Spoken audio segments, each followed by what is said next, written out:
ስሜ ጽጌ ማርያም እባላለሁ። እኔ የመጣሁት የዛሬ ዓመት ነው። የዛሬ ዓመት ጾም ከተፈታ በኋላ በዓለ ሃምሳ ላይ ነው የመጣሁት እና ስመጣ ግንቦት 15 ነው የመጣሁት። የመምጣቴ ምክንያት አንድ ጓደኛ ያለች ጓደኛዋ ሌላኛዋ ጓደኛችን እጣኑን አምጥታ ትሰጣታለች። ለኔም አይደለም የሰጠችኝ ለሷ ቆንጥራ ስትሰጣት እንኪ እስኪ አጭሽው ብላ ስትሰጠኝ አጭሽው ለምን አልሄድም ግን ብዬ ልቤ ተነሳሳ። አንድ ቀን ያጨስኩት የሰጠችኝ 2 ፍሬ ዕጣን ነው። አንዷን ነው ነጥዬ አንድ ቀን ያጨስኳት። ከዛ መጣሁ። ብዙ የምጠይቀው ጥያቄ ነበረኝ። አያሉ ገብርኤል ትዳሬ ስንክልክል ያለ ነበር። አንድም 2-3 ልጅ አለኝ። ለሚያየኝ ሰው በቃ ደስ የሚል ሰው ነው። በትዳሯ ደስተኛ ለፋተኛ ሴት ግን ውስጡን የሚያውቀው እሱ ባለቤቱ ነው። እና ከዛ በፊት ባላረዝምባችሁ ለብዙ ሰዎች ትምህርት ይሆናል ብዬ ስለማስብ ከዛ በፊት ሁለተኛ ልጄን እንደወለድኩኝ ኮሮና አካባቢ ነበርና ባለቤቴ በጣም ይታመማል። በጣም ታሞ ከጤና ጣቢያ ወደ ራስ ደስታ ወደ ጳውሎስ ይልኩታል። በሚልኩት ሰዓት ህመሙ ምን እንደሆነ አልነገረኝም፣ እኔም አልጠየኩት። ከዛ ኮሮና ይመጣና ያንተ ህመም አስኪ ስላልሆነ ብለው ይመልሱታል። አሁንም በዛ ህይወት ውስጥ እየኖርን ሶስተኛ ልጄ ይወለዳል 2016 ላይ። ከተወለደ በኋላ አሁንም ያበሽታ ድጋሚ ያመዋል። በሚያመው ሰዓት ጤና ጣቢያ ሲሄድ ለራስ ደስታ ይጽፉለታል። ከዛ ኦፕራሲዮን ልሰራ ነው አለ። ልሰራ ነው ሲለኝ ምንህን ነው የምትሰራው? ዝም ብሎ ኦፕራሲዮን መሰራት አለ እንዴ ስለው ጨጓራዬን ታምሜ ይለኛል። ትሰራለህ ባሉት ቀን ሁለቱንም ልጆቼን ትምህርት ቤት ምሳ ቋጥሬ ከሸኘው በኋላ ከኋላው ተከትየው በአውቶቡስ ሄድኩኝ። ከዛ ልክ ሄጄ ዛሬማ አብሬህ ገብቼ ነው ዶክተሩን የምጠይቀው ብዬ አልኩት። በምለው ሰዓት አይ በቃ እንዳትጠይቅ እኔ እውነታውን ነግርሻለሁ ነው ያለ። ከዛ እውነታውን ሲነግረኝ አይ እኔ እኮ የዘር ፍሬን ታምሜ ነው እና በዛ ምክንያት ነው እምጠጣው ምንም ምለውም እየተበሳጨሁ ነው አለ። እንዴ በስመ አብ ወልድ እንደዚህ አይነት የሚባል ደግሞ በሽታ አለ እንዴ አልኩኝ ነው። በቃ ሶስተኛ ልጄ ከተወለደ በኋላ ለዓመት ከምናምን ባልና ሚስት ነን፣ አብረን እንኖራለን። የልጆች አባት ነው፣ የልጆች እናት ነኝ። ከዛ በስተረፈ ግን ምንም ነገር የለንም። እኔ በኖርማል ነው ማስበቃ ስራ ይውላለሁ። አንድና አንድ ፍላጎት የልጆቼን ማስተማር፣ ቤቴን፣ ትዳሬን መምራት ነው። ሐሳቡም የለኝም።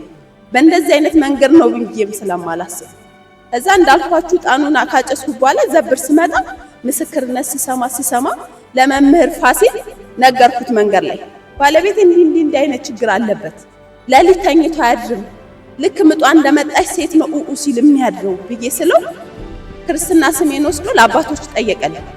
በሚጠይቅልኝ ሰዓት የመለሰልኝ መልስ በጣም የሚያስፈራ ነበር። ከዛ ይዞ መጣው። በ15 ቀኑ የመጨረሻው የጸሎቱ ሐውድ ዕለት ይዞ መጣው። ጸበሉንም እንዲሰጠው አደረኩ እና ያ የተደረገበት መተት ነው። መተቱ የተደረገበት የሄድባት የነበረች ሴት ናት። ከሷ ውጪ ማንም ጋር እንዳይሄድ አድርጋ ነው ያደረገችው እና ኦፕራሲዮንም እንዳይደረግ የተደረገው ለዛ ካንድም 2-3 በግሉም ሄዷል። አላቅም ያ መተት የሚፈልገው እኔ ማጥፋት ነው። እኔ ደግሞ ምንም ሐሳቡም የለኝም። እውነት እግዚአብሔር በሚያውቅ ቀኑሬ ልጆቼ ትዳሬ ናቸው ብዬ ነው የማስበው። እንዳይሰራ ቤቴ እንዳይል ትዳሬ እንዳይል ያገኘውን ገንዘብ እንዲያባክን እንዲያጠፋ በቃ ስለኔ አብሶ እኔ ቢችል አንቆ እንዲገለኝ እና ሲነገረኝ ከአባቶች ጋር መልእክቱ መጥቶ ጸበሉ መጥቶለት ሲነገረኝ ካንድም 2-3 ለሊት ሊገለኝ ሁላ ተነስቶ ነበር እና ለነፍስሽ ተጠንቀቂ ሁላ ነበር የተባልኩት። ከዛ ጸበሉን ወስዶ ሄዶ እናንተ ቢሮ እንዲወስድ ካደረኩኝ በኋላ በቃ ምን ብዬ ልንገራችሁ፣ አዲስ ትዳር የለም ደስተኛ ሆናችሁ የምትኖሩበት ስራ ጀመረ። አይቼም አላቀውን እኔም መስራት ጀመርኩ። ግን እንደዛም ሆኜ ስኖር የምኖረው ከቤተሰቦቹ ቤት ነው። አንድም ቀን ገመኔን አውጥቼ አላቅም። ለማንም አለው ጓደኛዬ ለምላቸው ሴቶች ራሱ አውርቻለሁ። እንዴ ምን ተብሎ ይባላል ባሌና እኔ እንደዚህ አይነት ነገር ሳይኖርን ይሁን ለጊዜ ብል ማን ያመኝ? በቃ ሐሳቡም የለኝም። የምኖረው የምሳሳላቸው ልጆች አሉ። እውነቴን ነው የምላችሁ። በቃ ሴት ልጅ ደግሞ ከወለደች ለትዳሯና ለልጆቿ ነው የምታስበው። እኔ ሰማ ገብርኤል ይስማችሁ። እኔ ሰማ ገብርኤል ይስማችሁ። ስራ ጀመረና ሁሌ አቡነ ሀብተ ማርያም ቃል የተራራ አቡነ ሀብተ ማርያም ካወቃችሁ በወር አልቀርም እንደ ባይሆንልኝ ልጆቼን ሁላ ተሸክሜ ነው የምሄደው ትራንስፖርት እንኳን ባይኖር ልክ ሁሌ እላቸው ነበር እንዴት ከአንድም ሁለት ሰው ቤት ውስጥ ተቀምጦ ስራ ሳይሰራ ይኖራል እያልኩ መዋገት ነበር። ከዛ ልክ ሲገባ ስራ ሲጀምር የመጀመሪያ ወር ደሞዜ አቡነ ሀብተ ማርያም ከዕለቱ ከመባው ለእርሶ ነው የምሰጠው ብዬ እላቸው ነበር። እሱ ብቻ ስራ ይጀምርልኝ። 10 ዓመት በትዳር ስኖር እኔ ባለቤቴ ስራ ሰርቶ አያውቅም። እኔም ያልሞከርኩት ስራ የለኝም። ከዛ ብዬ ስላቸው በወሩ ደሞዙ ሳይደርስ የሀብትዬ ቀን አለፈ። በሁለተኛው ወር ልክ እኔ መሄድ ሲያቅተኝ እሱም እኔም ስራ ስንሆን ለእህቱ ልልክ እየሮጥኩኝ ብሩን ልጠይቀው ሳትነግረኝ ሰጠች እንዳይል ቅር እንዳይለው በሚለው ብዬ ልጠይቀው ሲሄድ 40 ኪሎ ብረት ጭንቅላቱና እጁን መቶት ሆስፒታል ነው ያለው።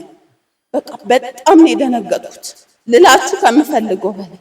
ግን ያ የወደቀበት ብረትና እሱ ላይ ያለው ቁስል አይገናኝም።